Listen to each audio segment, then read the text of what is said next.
as we know, Holly, and you would know, trans women have been in prisons with women forever, right? It's not a new thing. And I think it's the problem is definitely exaggerated. And this is another fucking thing.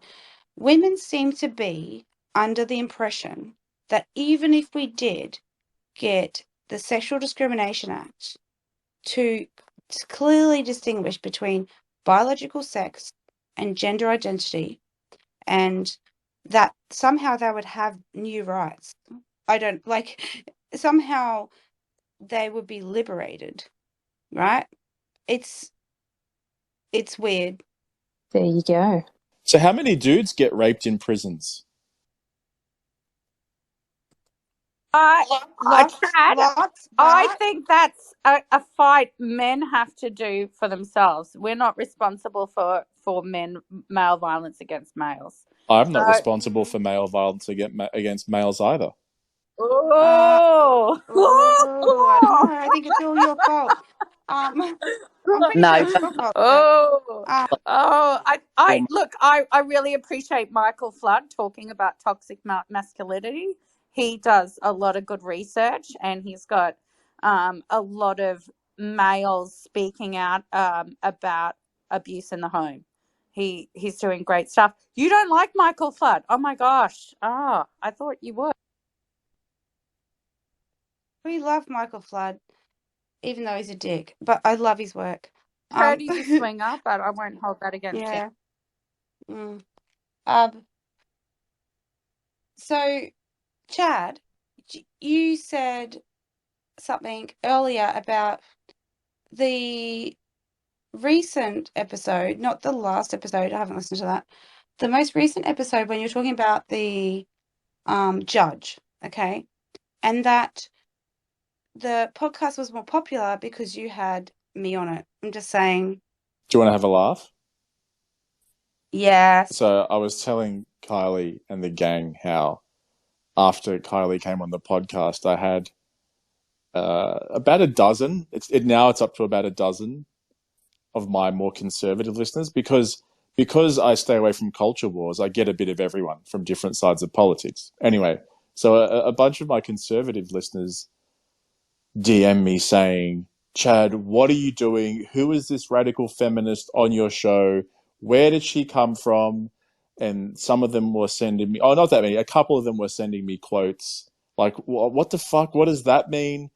And I offered to every single one of them to come on the podcast and give their point of view, but they all said no.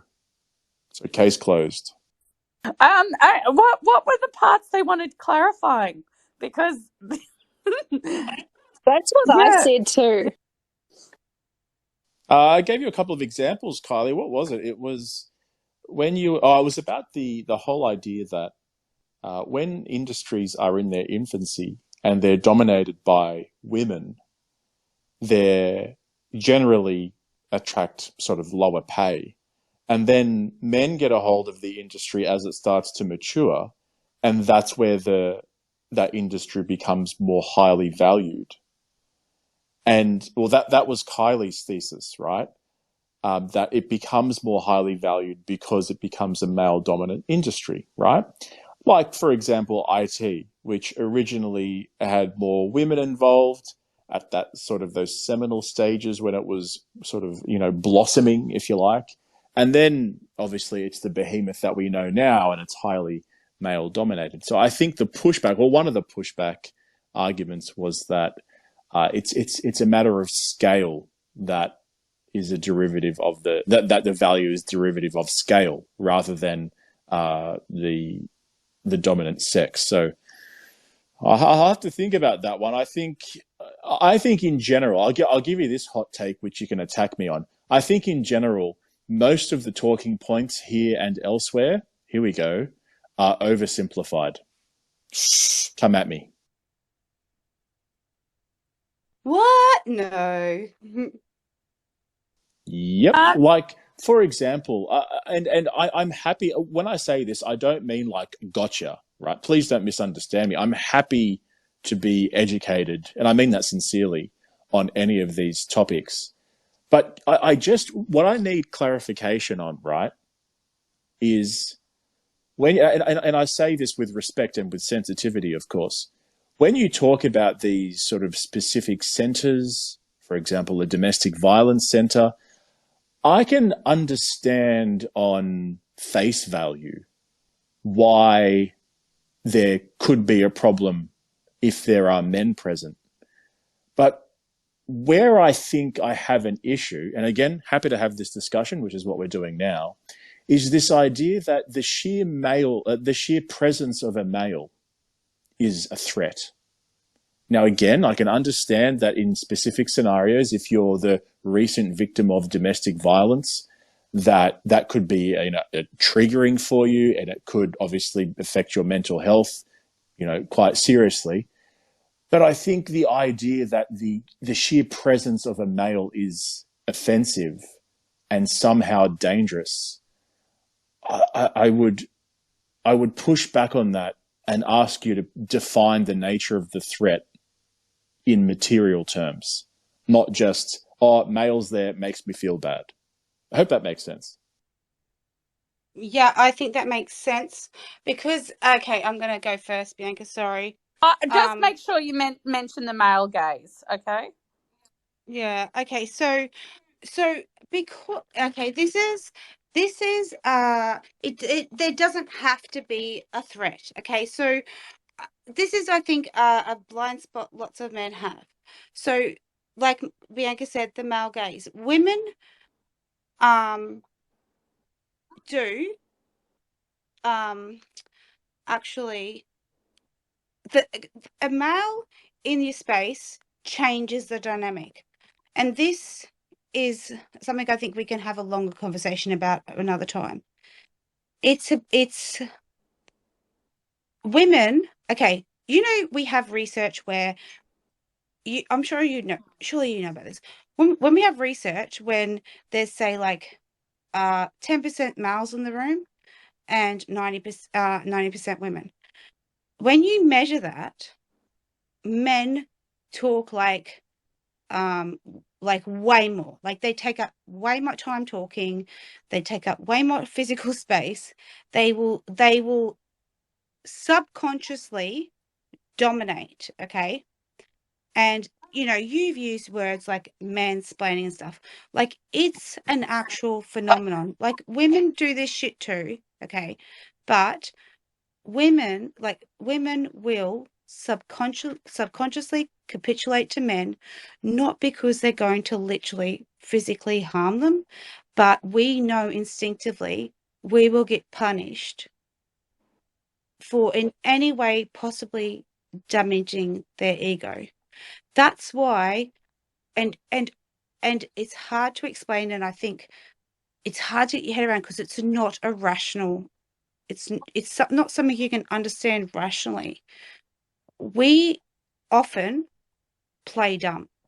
We often pretend that men are telling us something that we don't already know, because we know on this very instinctive level that we will